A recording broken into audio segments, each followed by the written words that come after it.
Nah, eh, saya akan memulai kelas hari ini itu dengan pertanyaan. Oke? Karena hari ini saya akan membahas lebih lanjut terkait dengan axial load ya. Saya ingin coba memulai dengan pertanyaan dari kalian semua. Setelah menonton video dari Pak Sandro, apakah ada yang memiliki masalah berkaitan dengan axial load ini? Silahkan, kita mulai terlebih dahulu dengan pembahasan video yang sudah dibuat oleh Pak Sandro.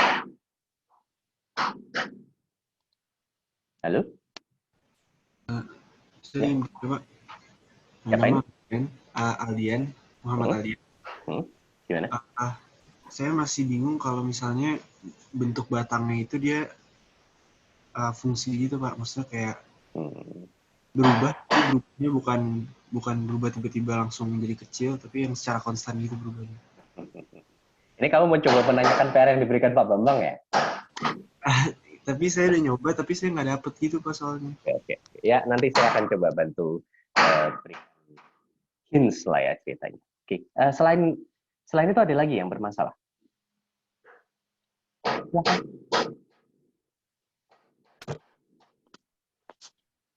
Oh ya, jangan lupa bentar. Jangan lupa seperti biasa absensi ya. Bentar, ini absensi baru akan saya nyalakan. Tapi sambil menunggu itu, ada lagi yang ingin bertanya, silahkan.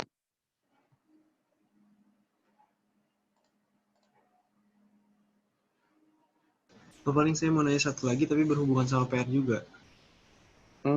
Apa? Silahkan. Kan nomor 4, dia tuh panjang talinya nggak seimbang ya Pak. Itu kita hitungnya dia tetap kan dia mestinya miring walaupun kecil, itu kita hitungnya miring atau tetap hitung lurus? Oh enggak, itu apa namanya, kalau yang asumsi yang sekarang itu ya seharusnya itu miring itu kan di apa namanya, kalau misalkan tidak miring itu kan perbedaan panjang talinya tidak akan bisa muncul ya, benar nggak? Iya Pak. Ya itu ya harus dihitung miring. Ini soal yang level pertamanya kok. Yang soal yang level keduanya itu adalah menghitung sudutnya.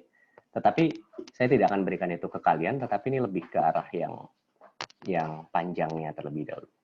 Dicoba saja terlebih dahulu ya. Harusnya bisa ini.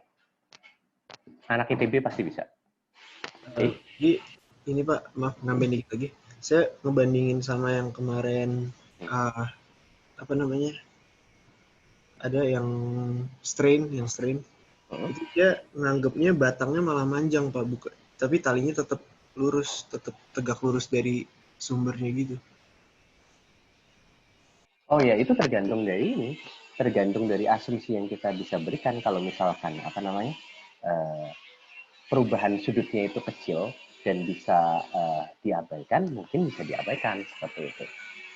Tetapi kalau yang untuk kasus ini, itu kan pertambahan panjang yang merupakan apa namanya, yang pertambahan panjang itu menyebabkan perubahan sudut itu kan, dan pertambahan panjangnya baru apa namanya, kalau misalkan ada yang di tengah-tengah posisinya, sudut itu harus diketahui untuk tahu pertambahan panjang yang di tengah-tengah, seperti itu kan ya?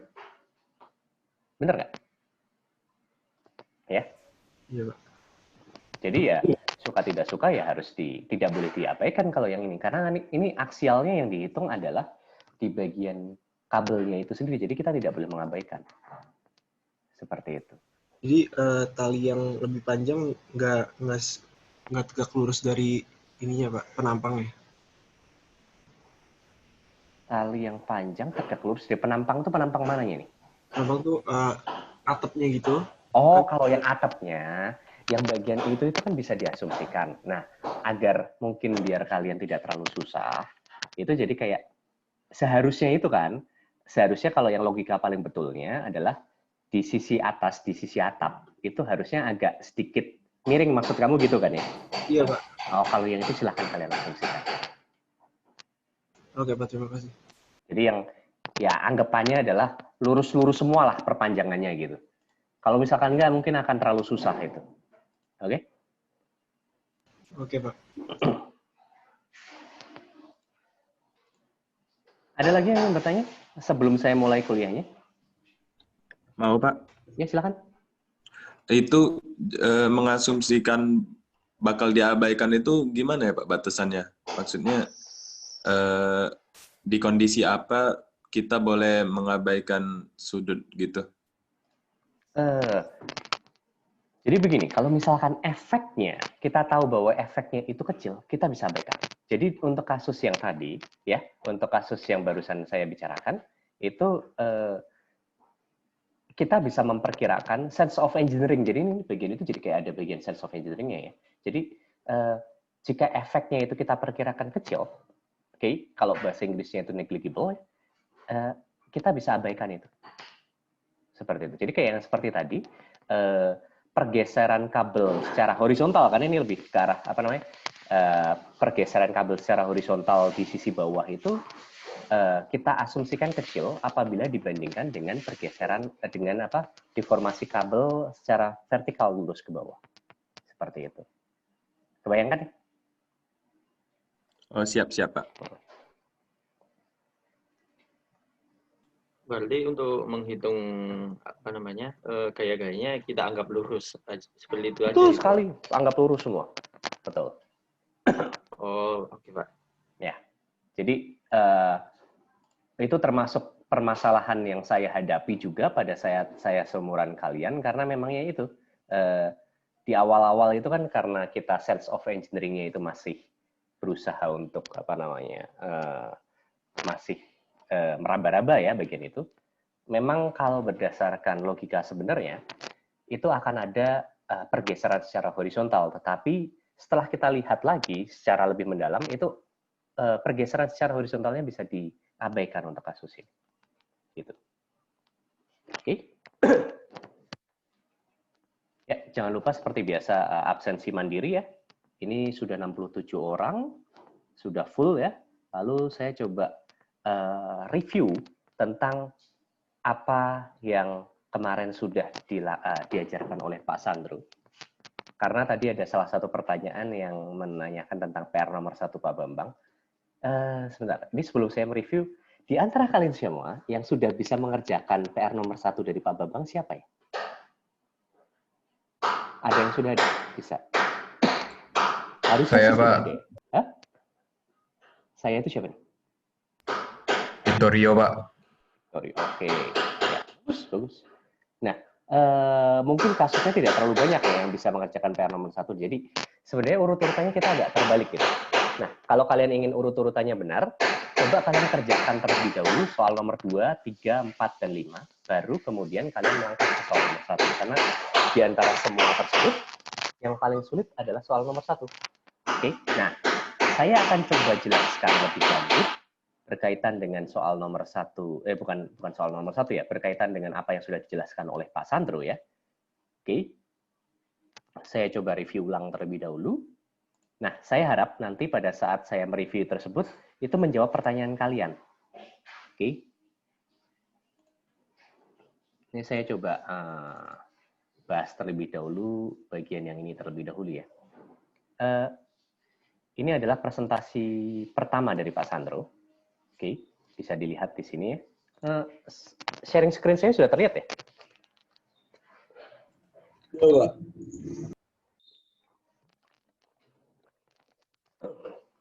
Bentar ya.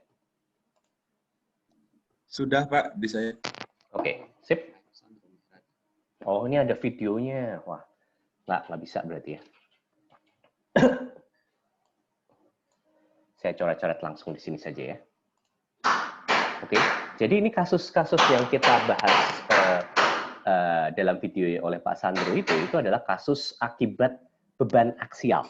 Jadi ini, kalian sudah pernah diajarkan 4 jenis, kalian sudah pernah diajarkan kasus-kasus di statika ya. Pembebanan itu efeknya terhadap gaya dalam seperti apa, kemudian efeknya terhadap gaya-gaya reaksi luar seperti apa. Saya kembali ya, harusnya gaya-gaya reaksi luar itu seperti apa. Lalu setelah itu kita mendapatkan efek di gaya dalamnya, gaya dalam suatu batang lah, atau suatu struktur lah seperti itu. Nah, yang akan kita pelajari sekarang, yang sudah kalian pelajari sekarang, yang tentang beban aksial itu adalah efek beban aksial terhadap materialnya, terhadap benda yang kita tinjau. Oke, efeknya seperti apa? Nah, efek yang dibicarakan di dalam mekanika kekuatan material itu ada dua, selalu ada dua, ya. Yang pertama itu adalah stres. Oke. Yang kedua itu adalah strain. Ya. Nah, berkaitan dengan beban aksial, kalian sudah mempelajari sebelumnya bahwa efek stresnya itu sebenarnya tidak sulit. Kalian sudah pernah belajar itu ya, yang sebelumnya. Stres itu sama dengan gaya dalam aksial, F-nya, dibagi dengan cross-section areanya. Oke, yang ini sudah. Nah, sekarang yang dipelajari fokusnya pada perkuliahan yang sekarang itu adalah bagaimana mendapatkan regangannya. Oke, regangan ini nanti hubungannya adalah dengan defleksi yang terjadi delta. Seperti itu. Jadi, urut-urutan logika berpikirnya untuk kasus yang dipelajari saat ini tentang beban aksial itu seperti itu. Jadi, kita sudah tahu stresnya dengan F per H, lalu bagaimana cara mencari strainnya. Setelah mendapatkan strainnya, kita mendapatkan si defleksinya.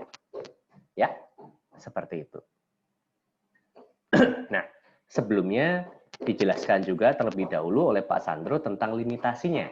Jadi, limitasinya itu adalah di luar daerah yang dekat dengan boundary condition. Jadi, daerah-daerah dekat boundary condition itu bisa dilihat di situ bahwa deformasinya itu belum konsisten. Karena boundary condition itu menahan benda yang kita tinjau, sehingga deformasinya itu tidak konsisten. Jadi kita tidak bisa melihat yang bagian tersebut. Oke, ilmunya itu adalah ilmu mekanika kekuatan material lanjut untuk bagian yang dilingkari oleh Pak Sandro tersebut, yang ini dan ini itu adalah mekanika kekuatan material lanjut. Jadi kita fokusnya sekarang hanya pada bagian tengah ini saja, di mana deformasinya sudah konsisten. Ya, saya lanjutkan. Deformasi dan stresnya sudah konsisten.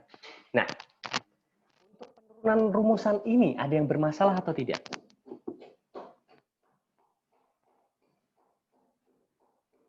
Halo? Tidak, Pak. Tidak ada yang bermasalah. Oke, ada lagi yang bermasalah? Nggak ada. Jadi intinya, tadi ini logika berpikirnya seperti yang tadi saya sudah jelaskan ya. Kita mencari strain terlebih dahulu dengan menggunakan Hooke's law ya. Jadi Hooke's law itu menunjukkan bahwa stress per strain itu sama dengan modulus elastisitasnya. Oke, dari situ saat kita sudah tahu stresnya, oke, kita sudah tahu stresnya itu adalah P per A, kita bisa mendapatkan strainnya dengan kita bisa mendapatkan strainnya seperti itu. Nah, tetapi untuk kasus yang kita sekarang tinjau, itu kita ingin mencoba mencari satu rumusan yang langsung menghasilkan defleksinya. Tidak perlu mencari satu persatu. Oleh karena itu, stres di sini digantikan oleh P per A. Dan strain di sini digantikan oleh rumusan dari strainnya di sini ya. Saat perubahan panjangnya itu adalah delta D delta, sedangkan panjang awalnya dx, otomatis strainnya itu adalah D delta per dx. Oke, kita sudah tahu nilai strainnya seperti apa, kita sudah tahu nilai stresnya seperti apa, bisa kita substitusikan balik ke persamaan Hooke's law-nya tersebut. Oke, dari situ kita dapatkan P per A sama dengan E dikalikan D delta per dx. Jadilah rumusan akhirnya itu adalah ini. D delta, defleksi ya, oke, pertambahan panjang yang kita inginkan, itu adalah P dx dibagi AI. Oke, nah di situ agar kita bisa mendapatkan delta, bagaimana caranya? Ya kita integralkan dari 0 sampai L.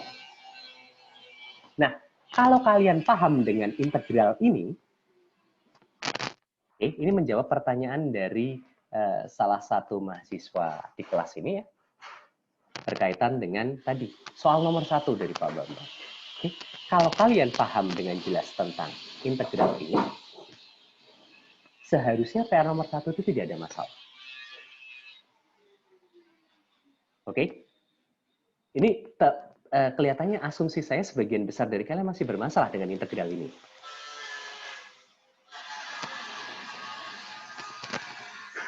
Halo? Bagaimana? Ini pengaplikasiannya Pak masih bingung. Oh, masih bingung? Oke. Bingungnya di mana? Saya coba angkanya aneh gitu, kayak nemunya ln jadi negatif, padahal dia mestinya elongasi. Nyalan. Mungkin dari penentuan fungsinya gitu Pak. Bentar. A-nya, X-nya itu kan E-nya kan tidak berubah. A-nya dia berubah. Lalu P-nya dia berubah. Ya benar. P-nya itu kan berubah berdasarkan posisi, berdasarkan X-nya. Lalu A-nya itu berubah berdasarkan X-nya juga. Jadi untuk kasus yang Pak Bambang itu P-nya itu adalah fungsi, A-nya ini adalah fungsi. Betul ya? Harusnya seperti itu kan ya? Sedangkan E-nya, kalau tidak salah itu E-nya dibuat tetap. Jadi dia bukan merupakan fungsi. P-nya itu merupakan fungsi, A-nya merupakan fungsi. Ya, asalkan kalian bisa mendapatkan fungsi P-nya itu seperti apa. Oke, ingat ya, X di sini itu adalah lokasi. Jadi, kalau misalkan bisa dilihat di gambar utama ini ya, misalkan dari 0, posisi ini, posisi pojok kiri sampai ke L, oke, X itu menunjukkan lokasi lokasi di mana di lokasi yang diintegralkan, itu X-nya.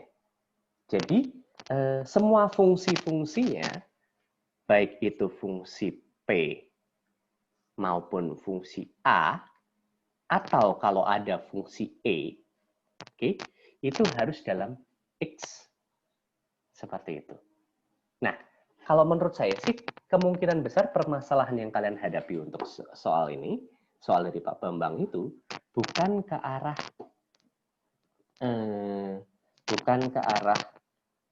bagaimana kalian mengintegralkannya, oke? Tapi lebih bermasalah, kalian akan lebih bermasalah di bagaimana cara mencari fungsi Px-nya bagaimana, lalu fungsi Ax-nya bagaimana. Betul tidak? Ini, ya saya beri petunjuk nih, ya, Mas. Pak. Nah, silakan Pak Bambang. Nah, ini langsung Pak Bambang yang bicara. Jadi, ini semua mahasiswa ya, itu lihat contoh yang saya berikan kemarin, yang saya ambil dari buku. Di situ ada contoh kerucut sampai ujungnya itu. Ya. Sekarang dalam PR itu hanya sebagian dari kerucut.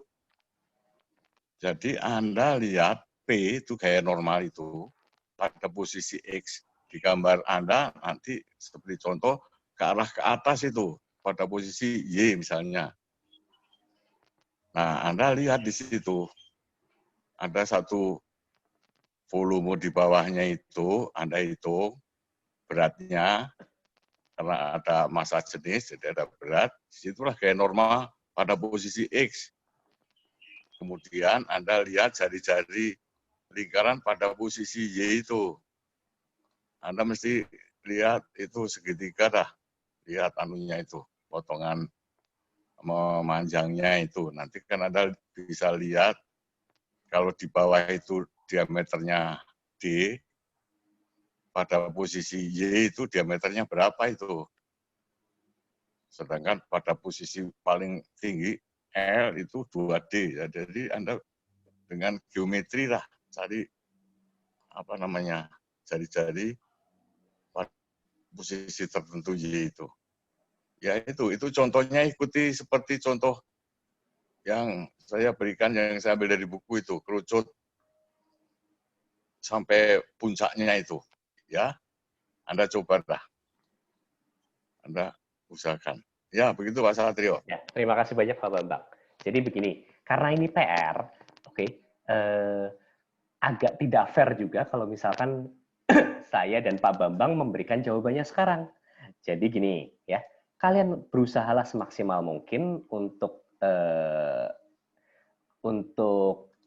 menyelesaikan PR yang kami berikan, ya. Kemudian nanti hari Senin, karena hari Senin itu PR-nya dikumpulkan sebelum kuliah dimulai, ya, saya akan bahas nanti di kelas bagian-bagian yang mungkin kalian masih bingung.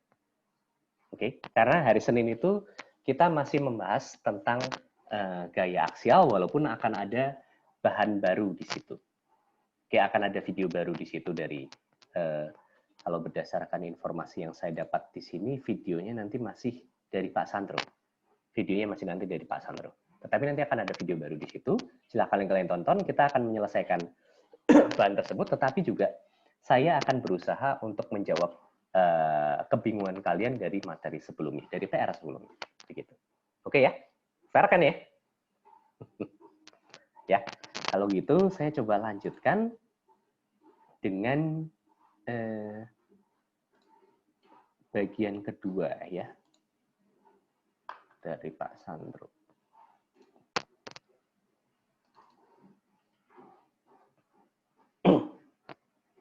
Oke, jadi inti utamanya itu adalah persamaan ini. Oke, ini presentasi dari saya bisa terlihat ya? Presentasinya Pak Sandro bisa terlihat kan ya? Bisa, Pak. Jadi inti utama kita itu adalah persamaan ini. Oke, persamaan yang saya kotakan tersebut. Nah, ada kasus khusus, ingat ya, ini kasus khusus.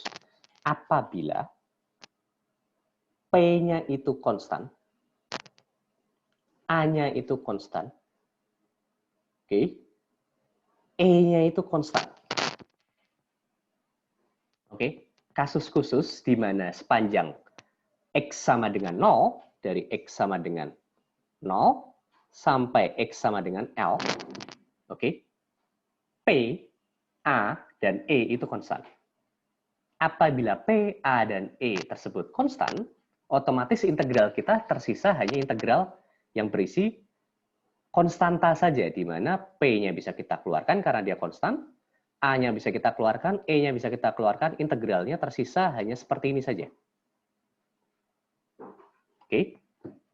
Otomatis juga kita bisa integralkan dengan mudah ya.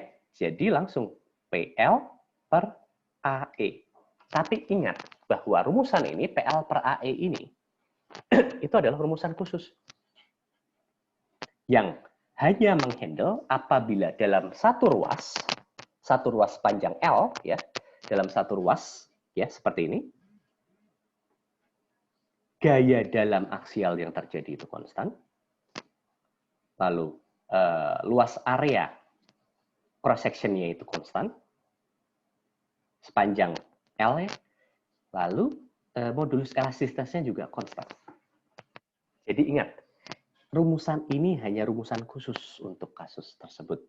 Jadi kalian tidak bisa menggunakan rumusan delta sama dengan PL per AE itu untuk semua kasus.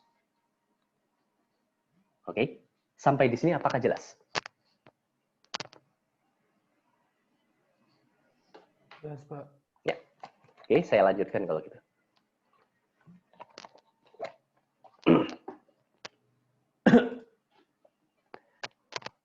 Nah, kemudian Pak Sandro itu juga menjelaskan apabila itu jadi apa? Ada potongan-potongan kecil, ini juga ada di PR yang saya berikan kan ya. Jadi kayak kalau misalkan ada beberapa daerah dengan cross section area yang berbeda-beda, oke, atau dengan P yang berbeda-beda, atau dengan E yang berbeda-beda, oke, selama satu sectionnya itu masing-masing itu nilai keseluruhannya adalah konstan, kalian bisa menggunakan seperti ini. Karena prinsip dasar kita itu adalah integral. Oke, jadi apabila daerah pertama misalkan ya, oke, potongan pertama ini dari, potongan pertama ini ya, potongan pertama ini dari X sama dengan 0 sampai dengan X sama dengan L1. Oke. P-nya dia kalau setelah kita potong di sana adalah sama dengan P1. Konstan sepanjang potongan dari X sama dengan 0 sampai dengan X sama dengan L1. Kemudian A-nya dia juga konstan. Oke. Kemudian E-nya dia juga konstan. Oleh karena itu, defleksi yang terjadi sepanjang potongan tersebut, sepanjang section tersebut, itu kita bisa cari. Ya. Misalkan, delta 1 itu sama dengan P1 dikalikan L-nya dia ya, L1 dibagi dengan A-nya dia, oke, A1 dikalikan E. Oke, lalu potongan yang kedua, OP-nya berbeda sekarang.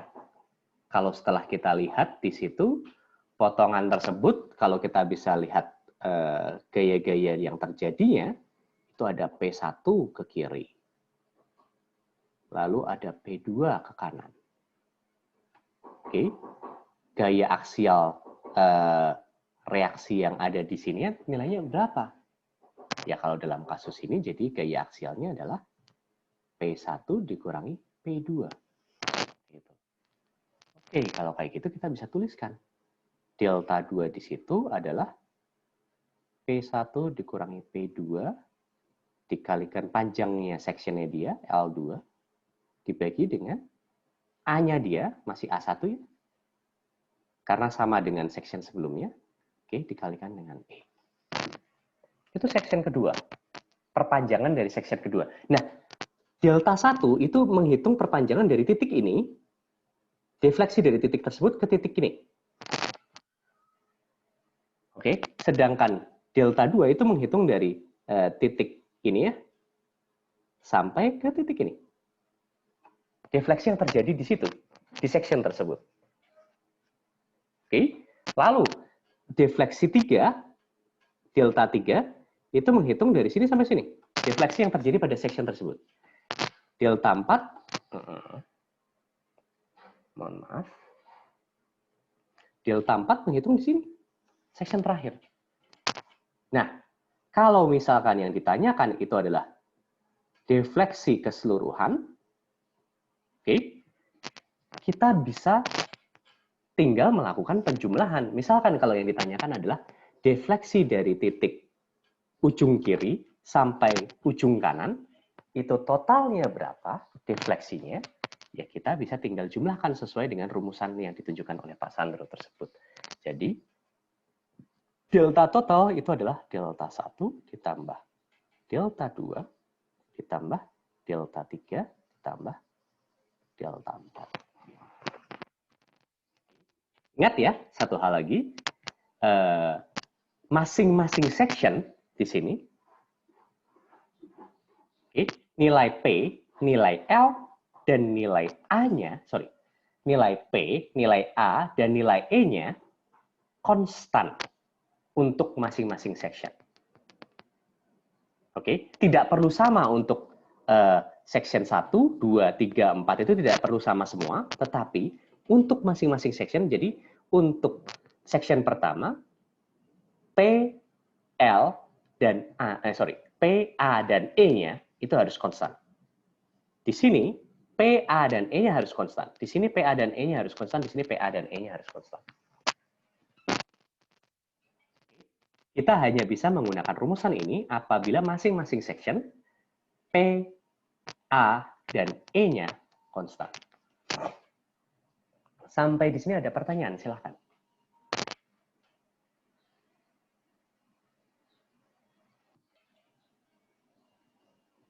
Halo?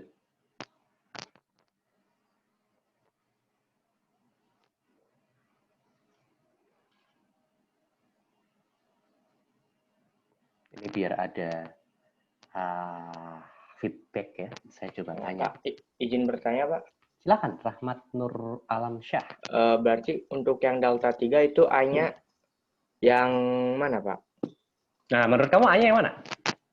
A yang besar ya? Yang A2 gede, ya. berarti itu ya. Ya, ini A yang kecil tadi itu saya asumsikan namanya adalah A1, sedangkan A yang besar itu adalah A2. Cross section areanya ya itu ya. Gitu. Oh, berarti yang A yang satunya nggak usah dihitung, Pak, untuk yang delta 3. Oh iya, nggak perlu dong. Kan delta 3 itu saya hanya menghitung section ketiga ini saja. Oh iya. Kebayang kan maksudnya? Jadi gini loh, intinya adalah yang saya lakukan di sini itu adalah memecah-mecah kasus besar yang isinya itu berbagai macam PL, PA, dan E, itu saya pecah-pecah menjadi beberapa kasus kecil di mana P, A, dan E-nya itu konstan untuk masing-masing kasus. Kebayang nggak, Rahmat? Halo, Rahmat? Kok hilang Rahmatnya? Gimana? Kebayang nggak?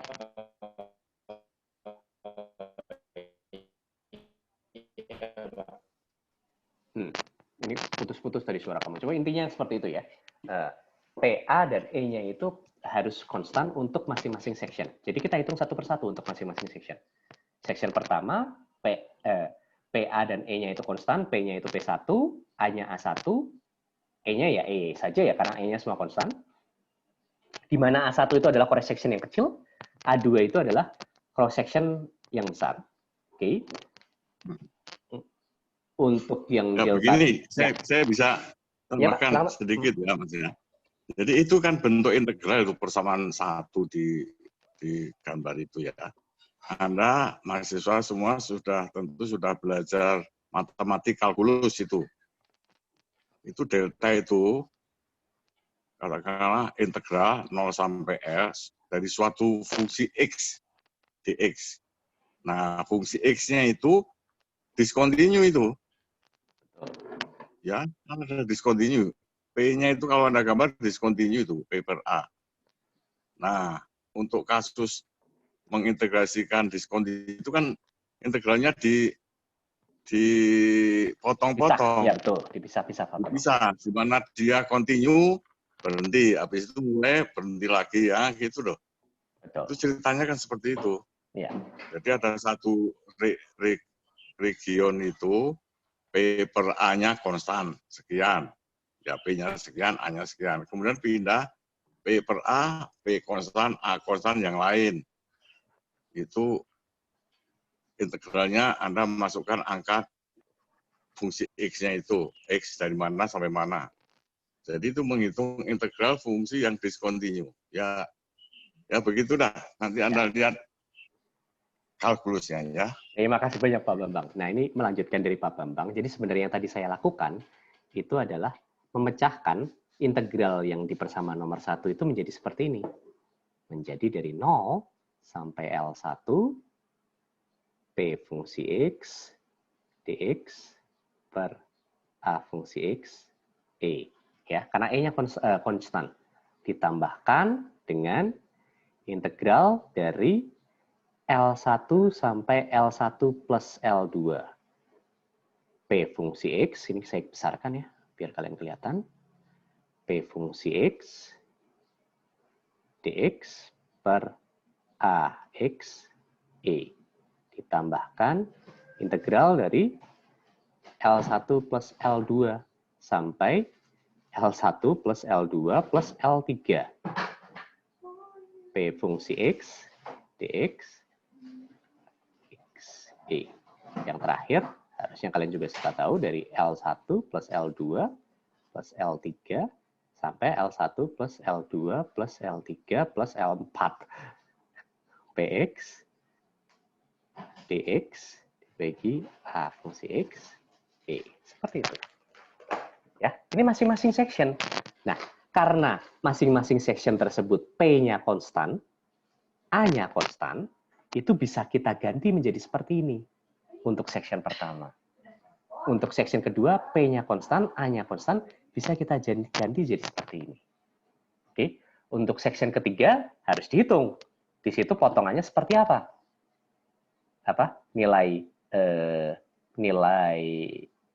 Nilai gayanya seperti apa?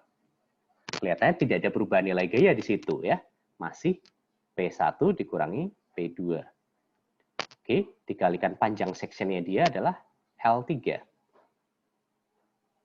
Oke, lalu dibagi menjadi luasannya dia. Luasan yang besar, A2 dibagi E. Seperti itu. Lalu section 4, kalau kalian pengen tahu juga, ini P4. Oke, besarnya itu tarik ya, P4 dikalikan sectionnya dia, panjangnya. A besar, A yang section besar kali E. Seperti itu. Apakah sudah menjawab ini? Jadi, integral yang seperti ini kita bisa sederhanakan karena konstan, nilai P, nilai A, konstan, menjadi persamaan ringkas seperti yang tadi barusan saya jelaskan. Lalu, akhirnya bagaimana untuk defleksi totalnya? Ya dijumlahkan. Delta 1, delta 2, delta 3, delta 4. Seperti itu. Oke. Ada lagi yang ingin bertanya di situ? Silakan. Ini saya ingin coba ya, ngecek Ananda Richard. Halo Ananda Richard.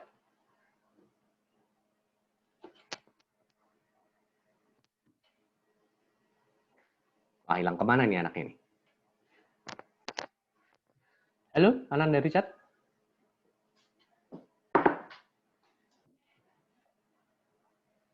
Wah, hilang anaknya. Oke. Atau yang tadi barusan bertanya, apakah sudah paham di situ?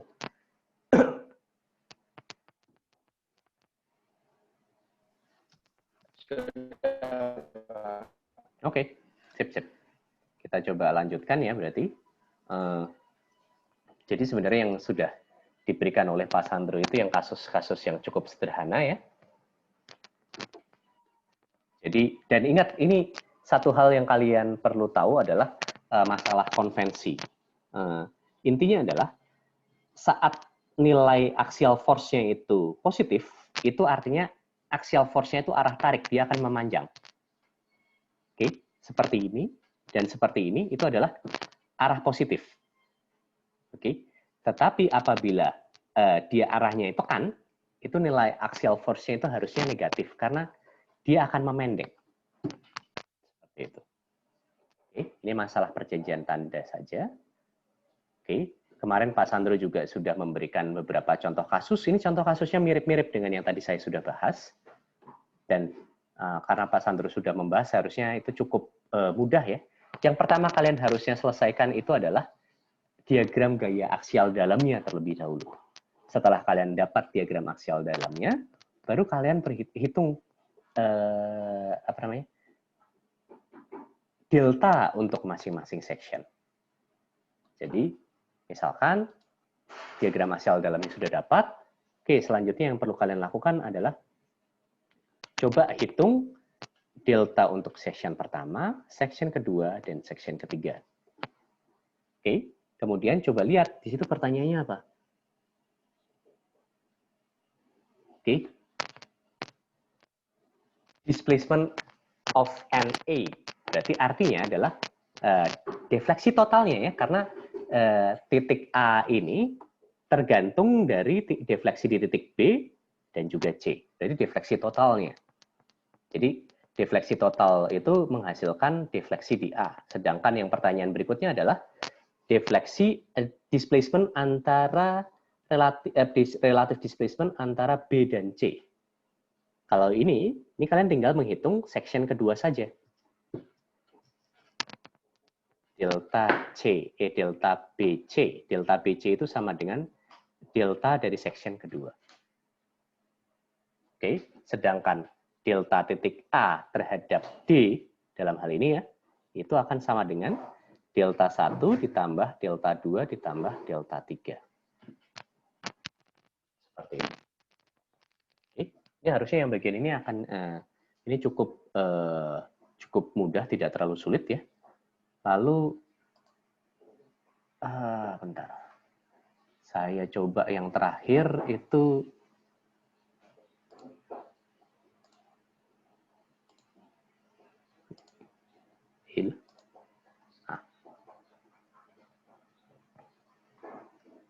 yang terakhir Saya coba bahas ini ya.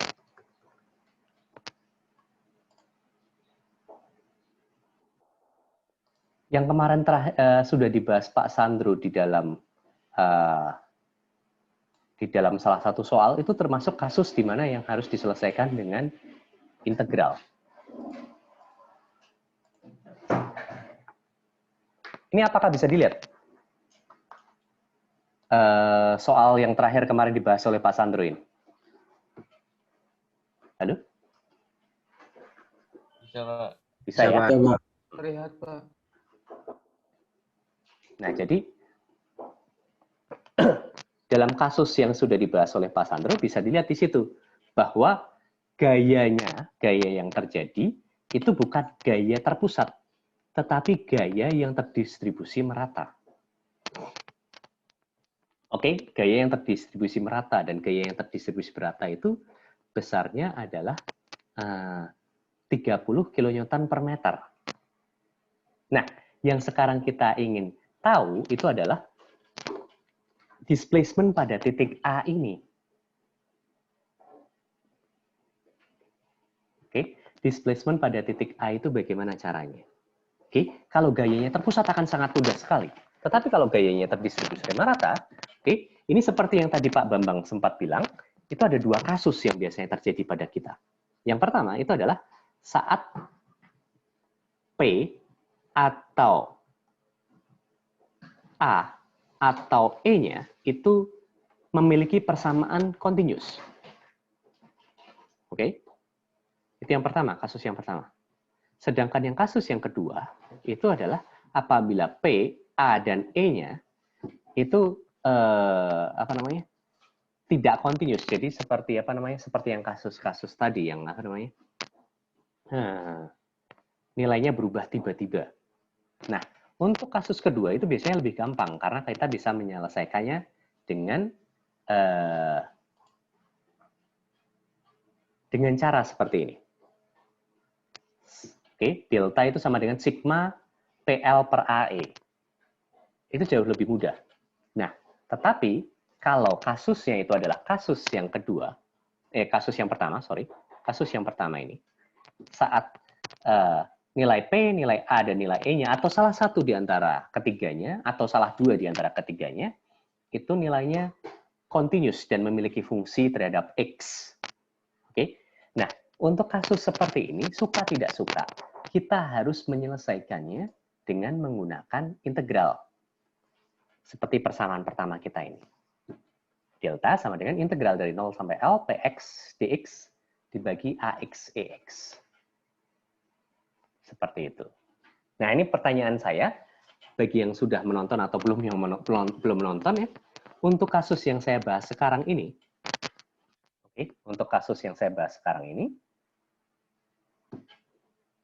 yang konstan apa dari ketiga tersebut? Yang continuous dan memiliki fungsi itu yang apa dari ketiga tersebut? Tolong bantu saya. Tolong bantu jawab bagian ini.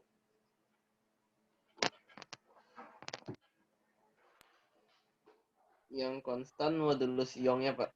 Modulus Young, A-nya konstan tidak? Konstan, Pak. A-nya konstan juga. Jadi di sini yang berbentuk fungsi itu hanya satu. Nilai P-nya saja. Pak. Ya, bagaimana? Rahmat? Oke, intinya yang berbentuk fungsi hanya satu saja, Px saja. Jadi, integral kita Konstan. Ya. Jadi nilai delta kita itu bisa kita dekati dengan integral dari X sama dengan 0 sampai X sama dengan, dalam hal ini adalah 900 ya. Oke. P fungsi X dx per A-nya konstan, E-nya konstan. Itu. Oke. Nah, nilai fungsi P-nya itu seperti apa? Ya kita harus coba dapatkan. Bagaimana cara mendapatkannya? Ya kita harus memotong pada jarak X dari ujung. Kenapa kita harus melakukan seperti itu? Untuk mendapatkan fungsi P-nya dalam X. Karena itu yang kita butuhkan. Ya. Jadi kalau misalkan kita potong dengan jarak X, ya, dari ujung. Oke. Ingat, di sini ada gaya aksial terdistribusi 30 kilonewton per meter. Gaya reaksi kita di sini adalah A, ya. Kalau ada gaya terdistribusi 30 kilonewton per meter sepanjang batang, kemudian jarak batang yang kita tinjau, potongan batang yang kita tinjau itu adalah X. Oke. Agar sigma fx itu terpenuhi, sigma fx sama dengan 0 terpenuhi, nilai A kita harus berapa itu berarti ya? Ke kiri itu berarti ada gaya ke kiri 30 kilonewton per meter dikalikan dengan X. Betul ya?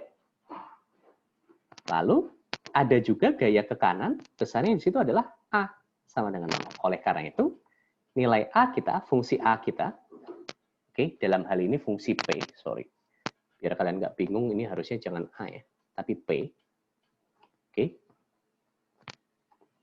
Fungsi P kita jadinya apa itu? Jadi yang 30 kilonewton per meter X, 30X. Oke. Tetapi ini X-nya itu harusnya dalam meter. Nah, ingat ya, ini satuan penting. Oleh karena itu, ini saya integralnya saya ubah saja karena saya malas mengubah yang begitu. 0,9 meter. Integral saya jadi dalam meter ya. X-nya dalam meter, jadi 0,9 meter. X saya di sini bukan lagi dalam milimeter, tetapi dalam meter. Jadi kalian perlu ingat dalam hal ini, satuan itu penting. Oke? Jadi P saya itu adalah 30X. Nah, sekarang kita bisa eksekusi integralnya. Dari 0 sampai 0,9 meter. P-nya adalah 30X. Dikalikan dx. A di situ 20 mm diameter. Oke? Itu bisa dihitung kan ya? Harusnya PR kuadrat, tetapi jangan lupa untuk mengubah R tersebut. R-nya itu kan 10 mm, harus diubah dalam meter. Berarti P dikalikan 0,01 PR kuadrat. Oke. Lalu A-nya, E-nya di situ adalah 70 gigapascal. Oke, itu juga berarti harus diubah satuannya. Kalau misalkan gayanya dalam Newton, sedangkan seluruh jaraknya dalam meter, berarti satuan E kita harus dalam Pascal ya, Newton per meter persegi. Berarti di situ 70 kali 10 pangkat 9. Oke. Dari sini kita bisa lakukan integral. Ya. Selain yang bagian X dx itu sisanya adalah konstanta, jadi kita bisa keluarkan 30 dibagi pi kali 0,01 kuadrat dikali 70 kali 10 pangkat 9. Oke. Integral dikalikan dari 30x dx. 30x dx itu berarti 30x kuadrat per 2 ya, berarti 15x kuadrat. Batasnya dari 0 sampai 0,9 meter. Seperti itu. Itu kalau kalian eksekusi, seharusnya kalian bisa mendapatkan nilai deltanya. Jadi logika berpikirnya adalah, untuk kasus yang kemarin Pak Sandro sudah jelaskan, yang variabel di sana dalam bentuk fungsi, dalam bentuk fungsi di sana itu adalah P-nya. Nah, sebagai hints tadi yang Pak Bambang sudah sempat jelaskan di awal, untuk kasus Pak Bambang variabel yang merupakan fungsi itu ada 2, ya. P-nya merupakan fungsi, A-nya juga merupakan fungsi. Jadi silahkan kalian coba terlebih dahulu. Nanti di awal kuliah hari Senin saya akan coba bahas berkaitan dengan PR-PR yang mungkin kalian mengalami kesulitan. Sampai di situ ada pertanyaan sebelum saya bubarkan kelasnya? Pak, mau nanya Pak. Ya, Fadel, silakan. Ini bisa itu nggak Pak persamaannya Pak? 30 kali 0,9 kurang X. Boleh, silahkan. Silahkan aja, nggak ada masalah. Itu kan, tapi itu kamu mengintegralkannya, kamu menghitungnya bukan apa, kamu menghitungnya bukan dari kiri ke kanan kan, tapi dari kanan ke kiri, sama saja, nggak ada masalah. Kalau misalnya dari kanan ke kiri juga ada masalah nggak itu Pak? Nggak ada masalah, boleh kok. Bukan, maksudnya sih gini Pak, misalnya nih persamaan itu 30 kali 0,9 kurang X, terus integral itu dari 0 sampai 0,9 juga Pak. Batas integralnya sama, cuman fungsinya beda gitu Pak. Batas integralnya sama, sebenarnya kelihatannya nggak ada masalah ya itu ya. Karena itu kan sebenarnya kamu menghitungnya kan, yang saya lakukan sekarang itu X saya itu kan dari kiri ke kanan kan ya. Tapi yang kamu lakukan itu kan X-nya dari kanan ke kiri kan? Iya. Oh iya benar. Sama aja, nggak ada masalah. Iya, sama-sama aja. Itu yang perlu saya ingatkan ke kalian itu adalah untuk mencapai, untuk menyelesaikan suatu masalah, kita engineer, kita itu dilatih sebagai engineer. Banyak sekali cara untuk menyelesaikan permasalahan tersebut. Oke, banyak jalan menuju ke Roma, terserah kalian mau pakai jalan yang mana. Ya, asalkan bener. Itu sih. Ada lagi yang mau bertanya? Pertanyaan terakhir sebelum saya bubarkan kelasnya, jangan lupa jangan lupa absen ya, jangan lupa absen. Pak, mau nanya Pak, Ya, apakah recording kemarin sama hari ini akan diupload juga Pak? Oh ya, itu kemarin itu saya kelupaan minta Naufal untuk recording. Saya coba tanya dulu lah, apakah di recording apa. Kalau yang hari ini saya recording. Begitu. Baik Pak, makasih Pak. Kelihatannya nggak direkam Lupa itu, ya, Pak? tapi saya sudah kirimkan anunya itu, apa namanya, PPT-nya Pak ya? PPT-nya Oke Pak. tanpa suara. Ya, Katanya nanti Anda berikutnya kalau misalkan Pak Bambang mengajar, mungkin nanti saya akan minta asisten untuk merecord sih Pak, biar enak. Nah. Ya. Pak Bambang tidak masalah kan yang direcord Pak? Iya, nggak masalah. Oke, terima kasih banyak Pak Bambang. Ya. Kelihatannya mungkin kuliah kita. Ya Pak Bang, silakan Pak. Udah ya. Oke Pak. Silakan. Ya. Dicoba. PR, kalau nggak bisa, nggak apa-apa. Anda coba, nggak bisa tanya, keliru, nggak apa-apa lah. Betul. Itu kan pengalaman bagus untuk memahami. Ya kalau misalkan setiap kali setiap mengalami kesulitan, Anda catat itu nanti tanya. Betul. Tanya ke saya Jabri, ke Pak Satrio Jabri juga boleh. Tanya dosen yang lain juga boleh lah. Betul. Ya, terima kasih banyak Pak Bambang. Jadi untuk yang bagian PR, kalau kalian ada masalah nanti di awal kuliah tolong informasikan ke saya. Mungkin bisa saya bahas agar seluruh kelas juga bisa paham tentang itu. Oke, kelihatannya mungkin kuliah kita hari ini cukup sampai di sini ya. Sampai ketemu hari Senin ya. Oke. Ya, jangan lupa ini. Jangan lupa tutorial itu kalian ikutin seperti informasi dari Pak Ferry. Oke? Ya, terima kasih banyak. Oh iya. Ya Pak? Soal tutorial akan upload ini mungkin hari ini sore ini oleh Pak Ferry. Ya betul. Jadi kalian tolong standby ya untuk soal tutorial tersebut. Jadi kalian harus menyelesaikan di-upload di MS Teams. Betul Pak. Ya. Akan diupload di MS Teams dan kalian harus menyelesaikan soal tutorial tersebut sebelum deadline yang diberikan. Hari Jumat jam 12 malam. Oke Pak. Ya. Oke. Kalau begitu, kuliah kita hari ini sampai di sini. Terima kasih banyak Pak Bambang. Terima kasih banyak seluruh mahasiswa yang telah datang hari ini. Ya. Terima kasih. Terima kasih Pak. Terima kasih Pak. Terima kasih Pak. Terima kasih Pak. Terima kasih Pak.